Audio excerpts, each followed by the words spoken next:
Hey everyone, it's Ivan, kitpatcher.com, out here for another review, and today talking optics. This guy right here, which is the ThermNight by DNT Optics. We're going to start with, what is it? Well, as the name implies, ThermNight, it is both a thermal as well as night vision, digital night vision. And there's actually pretty much everything's loaded on here. It's pretty impressive what they got into this, honestly, pretty small package. So go over kind of what this thing does. This unit pretty much does all of the things. As I mentioned, thermal component, this bottom lens here. This top lens is your night vision, as well, or digital night vision, as well as digital day optic. And then over here, laser rangefinder, and right here, a infrared illuminator to be used in conjunction with that digital night vision. And I had mentioned that rangefinder. Also in here is Ballistic software, so you can essentially get a firing solution, like a disturbed reticle. So when you range it, it'll drop down and say, hey, this is your hold at this point. On top of that, we have onboard recording and, I don't know, probably something else I'm forgetting, like a wild amount of stuff crammed in this. Over on this side of the unit right here, there's some pick rail. I guess you could probably mount a like offset red dot, something along those lines, which could be handy. Right here is a data port, USB-C. You can pull stuff through there. And then coming over to this side, back here, this is where we remove the battery. Uses a CR123 battery, or sorry, CR123, uses a 18650, one of the smaller ones that is not like protected. Then up here is that lens I was telling you. That right there is for the infrared illuminator. You can actually remove that. There's a upgraded one if you want more infrared illumination. Honestly, that puts out a lot of light. You probably don't need it. And then back here, this right here is a ranging button for using, again, that laser rangefinder. And then next to it, that is going to switch back and forth between thermal and night vision. Then back here we have all of the buttons. I'll talk more to them in a minute. Right there's obviously the power button. The other ones, kind of hard to figure out what they do, but with some playing it gets easier. And then right here, this little wheel, you scroll left and right. That right there actually adjusts the magnification. So this is actually magnified both on the digital day optic and night vision and the thermal. As far as that magnification goes, on the digital, both day and night, it goes from 5x to 20x, and I believe the thermal is 3 to 10. I will say once you get towards the top end of either of those, you start to lose a lot. Other things, well, I guess the unit, a little over, I think 7 inches long, weighs about 22 ounces. And as I mentioned, that 18650, it's a flat top. 18650s, there are a couple different kinds, noted. Yeah, menu, terrible menu. I don't know, it was probably an engineer that was like, hey, let's do this. Honestly, in my experience, it's a terrible menu, 100% not intuitive. Having said that, if you spend time with the manual and kind of figure out how it works, the more you use it, it gets easier, but it is not at all intuitive versus picking up like pretty much anything else, like a 0C1, you know, the chronograph by Garmin, or even like the Ballistic rangefinder, like, what is it, the Vortex 4000. Again, pick it up, never used it, really easy to navigate, figure stuff out. This, not so much. So you will want to actually go through the menu.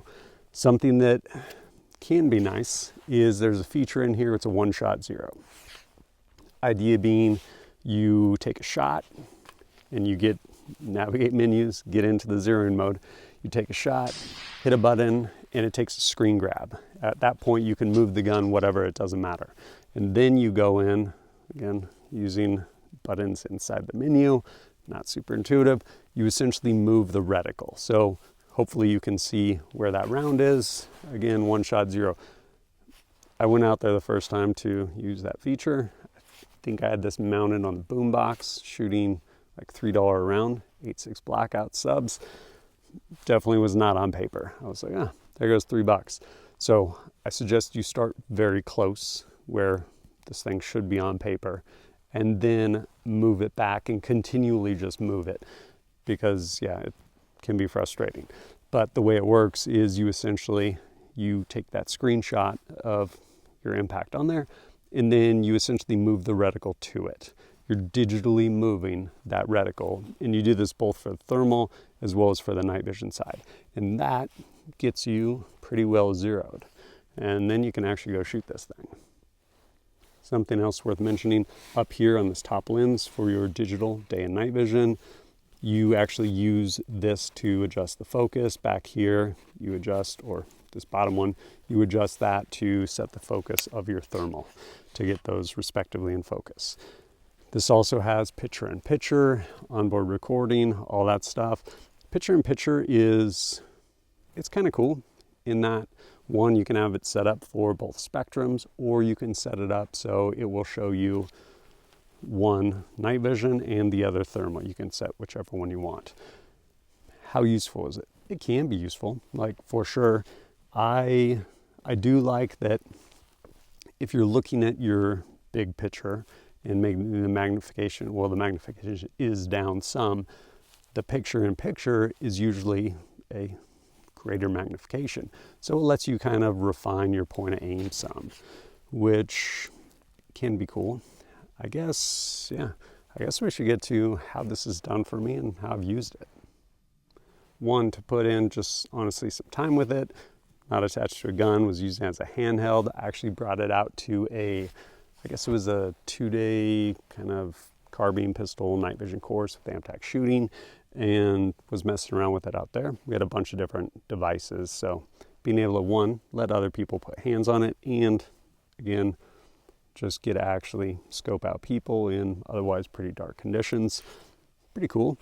Then as far as most of the actual shooting I did with it, I actually took this, I think I actually had it on the 8.6 Blackout, the boombox from Q, took it down to southern Idaho and was doing some predator hunting with it. I will say, man, I wasn't necessarily using the onboard ballistic solution for this, in part because, well, I guess I'll speak to that right now, the rangefinder. In my experience, according to documentation, it's good for 1,000 yards off what type of, like a mirror, like I don't know what it would be reflective off of at 1,000 yards. For me, in actual field conditions, pretty much fell off right around 550 yards. Does that matter? Honestly, probably not for most people. However, predator hunting, wild coyote, man, guys like to just run.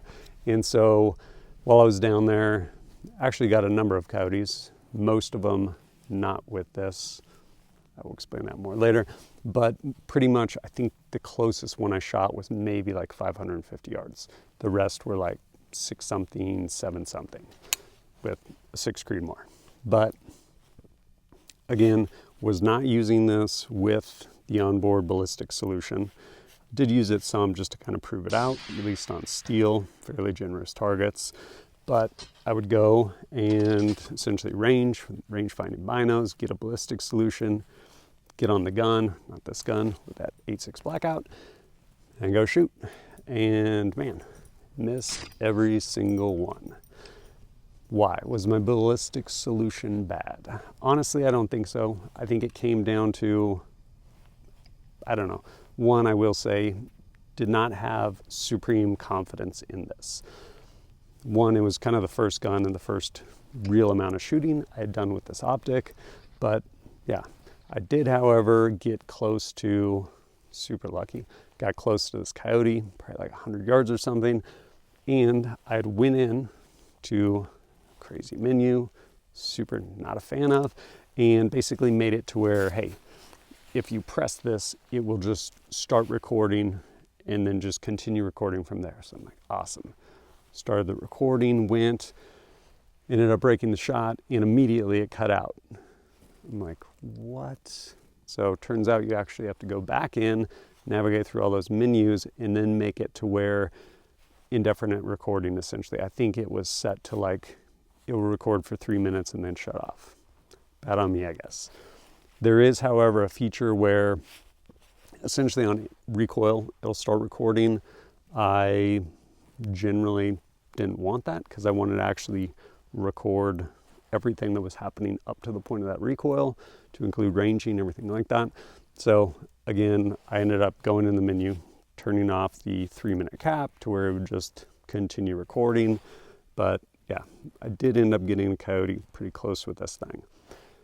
Again, going back to confidence though, I later, with a known quantity, my Solus in 6 Creedmoor by Arrow Precision, amazing, probably the most accurate gun I own, very, very accurate.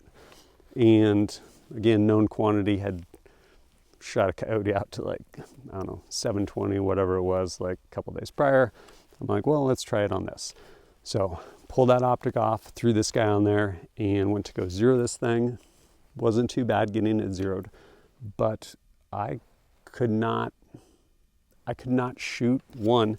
I could not shoot anywhere close. Granted, not the most amazing shooter. I can hold a group on a good day, but for whatever reason, with the digital day scope, like I could just not hold anywhere close to as tight a group I could with a regular optic. I get it, it's digital optic, but still, like I just could not hold anywhere close to a tight 5-shot group like I could with a regular optic. And then on top of that, basically the way you zero it, again, you're just moving this digital reticle saying, hey, the bullet impacted here, let's move down here. And I have no idea what the adjustments are. I don't think they're like a 1/10 of a mil or a 1/4 MOA. I have no idea what they are. It's just digital reference in a screen. And for me, I could never refine it as much as I would want to. Like, honestly, I just couldn't. And yeah, again, sample size of 1.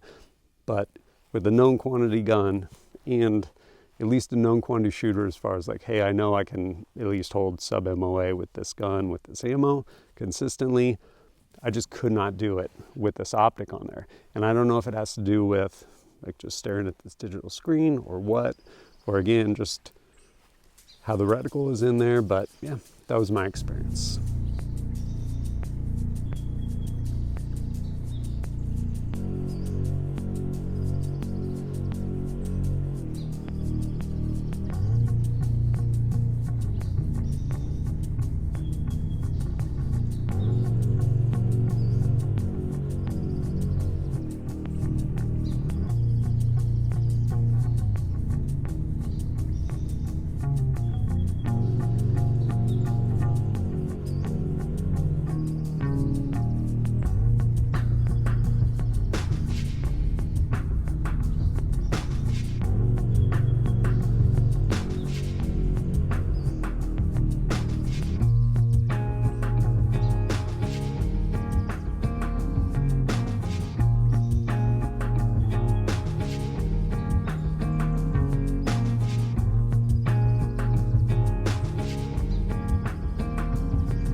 So where have I kind of landed on this thing? Well, I'll reiterate, there's a lot of things I honestly don't like about it.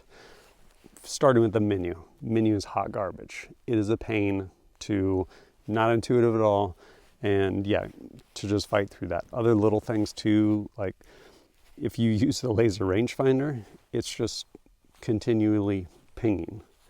And then you have to hit it again when you hopefully hit whatever you're trying to range, and then it'll stop and it'll give you the distance, solution, stuff like that.